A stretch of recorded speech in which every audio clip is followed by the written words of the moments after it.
Hey guys, this is the Philips HD9270 air fryer, the XL version, and I decided to make this video again, a slightly longer version, as my other video just seems to be doing very well. There's a lot of interest in this air fryer, so I thought I'd go through, in a little bit more detail and tell you why I bought it. So there's a smaller version of this air fryer, not the XL version, I can't remember what it is, but the big thing I wanted to do was be able to cook an entire chicken in this. And if we kind of have a look, it's kind of difficult to tell by scale, but that's my hand. It's a pretty large space in there. Like, you're not going to be able to fit maybe a like a really large chicken in there, but most chickens that you get at the supermarkets, you're going to be able to fit that straight in there.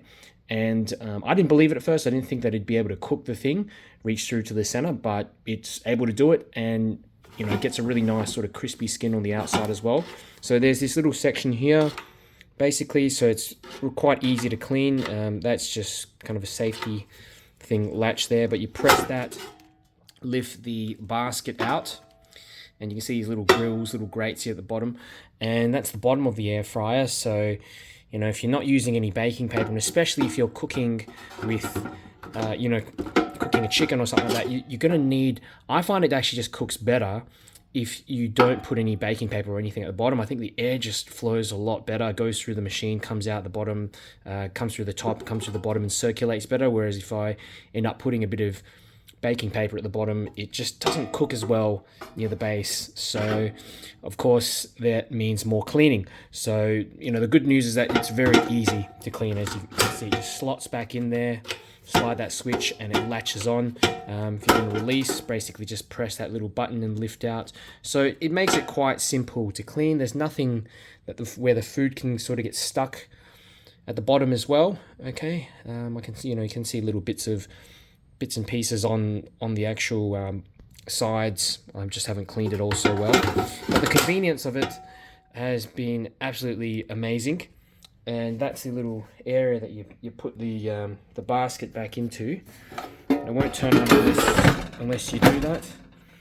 And basically just press this button here on the side. You've got a whole bunch of selections there. Okay, so it just has that, and you just have to press this little button here on the side, and it flashes according to whichever setting you want. So that's, I don't know what that's, is defrosting, I think it is. That's chips, chicken, you got fish. One thing I found maybe a little bit inaccurate is just when you're in some of these settings, it just leaves it on for too long. If you're just cooking some chips, you're not going to need 35 minutes or whatever it was before. I just find that it cooks faster. But the cool thing is that, while you're in these little modes, you can adjust it. So say you want, I don't know, like 12 minutes, and you want to reduce the temperature down to 155, you can do that as well. I'm not actually sure what this one is. It looks like it's just the air circulation mode or something. I've never used that one before, but these little presets do help, especially like I just tend to pick the second or the third one. Okay, either the chips one or the chicken one, 180 degrees, 38 minutes, and I just kind of adjust from there, or I just stick it in, turn it on, just press that on button like that to switch it on essentially, and then come back and sort of check on it a bit later. Yeah, really recommend it. I've used this for how long now? Probably a couple of years, and I've found it to just be so convenient. Like, I wasn't overly much of a believer when I bought this. I just thought, maybe if it works, it works. If it doesn't, it doesn't. And I didn't really believe all the hype of it at the time, but it really makes my life a lot easier. I don't have to turn on the oven. It saves electricity as well. And even if you're making like a quick lunch, chuck a bit of chicken, chuck a bit of fish in there, and a little bit of olive oil, you can have quite a healthy meal, and just without much effort. And that's a big thing for me, because I don't spend a lot of time cooking. I hate just spending an hour or 2 hours cooking. So I'm pretty busy during the day.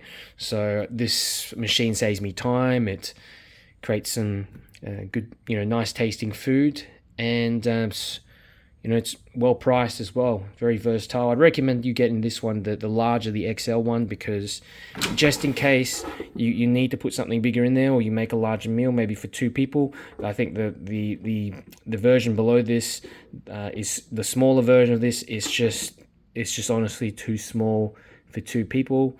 You know, I do eat probably a little bit more, maybe a little bit more than the average person, but you know, at the end of the day, it does the trick. And even if I wanted to cook for 2 people in there, you can definitely make it happen.